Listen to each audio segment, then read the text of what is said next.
जैसलमेर जिले के फलसुंड कस्बे में बुधवार का दिन एक खौफनाक हादसे का गवाह बना। एक मासूम बच्ची की जिंदगी अचानक लगी भीषण आग में समा गई।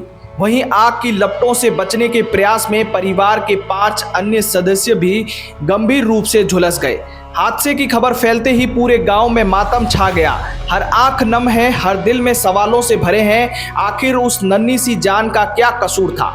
घटना फलसुंड कस्बे के पूटे खा के घर की है। बुधवार दोपहर अचानक घर में आग भड़क उठी।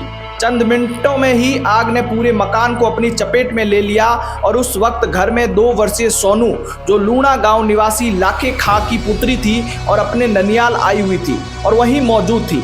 आग लगते ही अफरा तफरी मच गई। सोनू आग के बीच फंस गई। उसे बचाने के लिए घर के बड़े बुजुर्ग अपनी जान जोखिम में डालकर लपटों में कूद पड़े।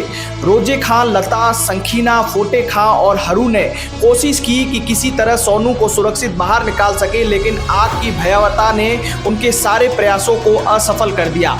परिवार के सभी सदस्य गंभीर रूप से झुलस गए और मासूम सोनू जिंदगी की जंग हार गई। घटना की सूचना मिलते ही ग्रामीण बड़ी संख्या पर मौके पर पहुंचे। लोगों ने पानी डालकर आग बुझाने की कोशिश की और झुलसे हुए परिजनों को तुरंत फलसुंड अस्पताल पहुंचाया। वहीं फलसुंड थाना अधिकारी सुमेरदान पुलिस जाब्ते के साथ मौके पर पहुंचे और हालात का जायजा लिया। आग की भयावहता का अंदाजा इसी से लगाया जा सकता है कि पड़ोस के मकान भी इसकी चपेट में आ गए।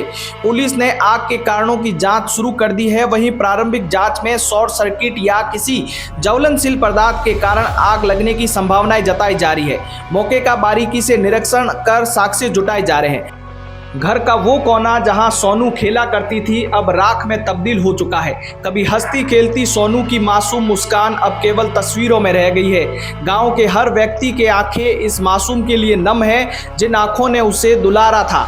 आज वही हाथ उसे आखिरी बार विदा करने के लिए कांप रहे हैं। रोजे खां, लता, सकीना और फोटे खां और हरू का इलाज फलसुंड अस्पताल में जारी है। डॉक्टरों के अनुसार सभी के हालात गंभीर बनी हुई है और कुछ को उच्च चिकित्सा केंद्र रेफर करने की तैयारी की जा रही है। ग्रामीणों ने प्रशासन से मांग की है कि पीड़ित परिवार को बेहतर इलाज और आर्थिक सहायता तत्काल रूप से मुहैया करवाया जाए। इस हादसे ने गांव वासियों के बीच आक्रोश भी पैदा कर दिया है। लोग सवाल कर रहे हैं कि बिजली की लापरवाह व्यवस्था और घरों में सुरक्षा उपायों के अभाव ने आज एक मासूम की जान ले ली।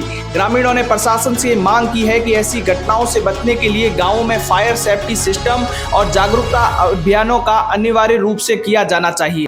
फलसुंड का ये घर अब सिर्फ राख का ढेर बनकर रह गया है। हर ईंट, हर दीवार अपने अंदर एक मासूम की दर्द भरी चीखें समेटे हुए हैं। जहां कभी जीवन की खुशबू थी, वहां आज सिर्फ जलने की गंध और खामोशी है।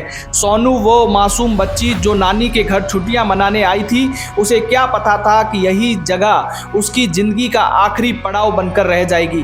पीड़ित परिवार की हालत देखकर गाँव वासियों ने सरकार से तत्काल मुआवजा और पुनर्वास सहायता की मांग की है। साथ ही घायल परिजनों को समुचित इलाज के लिए विशेष चिकित्सा दल भेजने की भी आवश्यकता जताई है। फलसुंड पंचायत प्रतिनिधियों ने इस मामले को लेकर जिला प्रशासन को ज्ञापन सौंपने की बात कही है, ताकि पीड़ित परिवार को न्याय मिल सके और भविष्य में ऐसी त्रासदियों से बचाव के लिए ठोस इंतजाम किए जा सकते। क्या सोनू की जान बच सकती थी? क्या अगर समय रहते फायर सेफ्टी की सुविधा होती तो यह हादसा टल सकता था? गांव की गलियों में घूमते ये सवाल हर किसी के चेहरे पर साफ पड़ा जा सकता है। अब प्रशासन की जिम्मेदारी है वह सिर्फ जांच ना करें बल्कि ठोस कदम भी उठाए, ताकि किसी और परिवार की इस तरह के दहशत भरे पल ना झेलने पड़े। सोनू भले ही इस दुनिया को अलविदा कह चुकी है, लेकिन उसकी मासूम मुस्कान हमेशा फलसुंड के लोगों के दिलों में जिंदा रहेगी। ईश्वर से प्रार्थना है कि वह इस मासूम को आत्मा को शांति दे और घायल परिजनों को जल्द से जल्द स्वस्थ करे।